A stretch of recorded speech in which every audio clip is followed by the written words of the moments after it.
欢迎来到巴巴娱乐呀频道，请订阅频道，所以大家不要错过当天最热门的新闻。我们今天的时事通讯包括以下内容：哭不出来别硬演，承欢记杨紫55秒哭戏，扯下了多少演员遮羞布？承欢记正火热连载中，每日更新，精彩不断。这部剧已经播到精彩部分了。麦承欢和辛嘉亮彻底没戏了，陈淑贞出院那天还突然去世了。接下来，故事重点会转到麦承欢怎么经营兴安里这条线上。好多观众都说，这新剧追到现在，总算开始有意思了。大家都挺好奇，接下来姚志明和麦承欢的感情会怎么走，还想知道麦承欢是怎么把酒店经营好，渡过难关的。在最新的剧情里，杨紫再次展现了她出色的演技。在奶奶的葬礼上，她看到奶奶生前的视频，情绪瞬间崩溃，放声大哭。这段长达55秒的哭戏，真实而动人，让无数观众感同身受，为她的演技所折服。葬礼开始时，麦承欢努力保持冷静，主持着整个仪式。当他得知奶奶生前录了告别视频，心里虽然翻起了波澜，但他还是强忍住悲伤，没有让情绪流露出来。奶奶叮嘱爸爸妈妈和姚志明时，他眼圈微红但没哭，因为他知道奶奶总是微笑着面对困难，他也不想让奶奶担心。奶奶对他说：“承欢，我最疼爱的小孙女，你的奶奶葬礼，你一定会办得很出色。”听到奶奶这样提及他再也控制不住悲伤，眉头紧锁，低头瞬间，一滴泪已滑落脸颊。哭了一阵后，麦承欢抹了抹鼻子，试着挺直身子，抬起头。他的眼皮沉重的几乎要合上了，鼻子和脸颊都长得通红，但他还是尽量平复情绪，专注地听着奶奶对自己的嘱咐。奶奶又说：“孩子，我还有几句话的嘱咐你。”他似乎预感到奶奶要说些什么，又或者不想听那些最后的叮嘱，一下子就忍不住哭了。他皱着眉，撅着嘴，喘着粗气，身体紧绷的不行，头不自觉地往后一撇。他努力压抑着悲伤，想要让自己冷静下来。原来啊，真正的极度悲伤，不是大哭大闹，而是连呼吸都觉得困难，连声音都发不出来。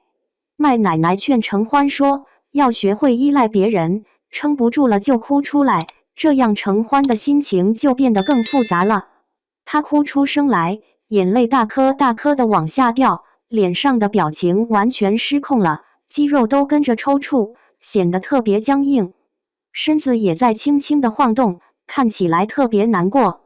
后来，他双手遮眼，低头放声大哭，一点都没藏着掖着。那种发自内心的大哭，神态和动作都超级自然，完全看不出是在演戏。感觉杨紫这次真的是真情流露，太真实了。从心底强忍泪水，到眼眶里的泪珠滑落，再到情绪瞬间崩溃大哭，这些情感递进和转变，都被演员用精湛的演技展现得淋漓尽致。杨紫的哭戏真厉害，短短1分钟就让人感动到不行。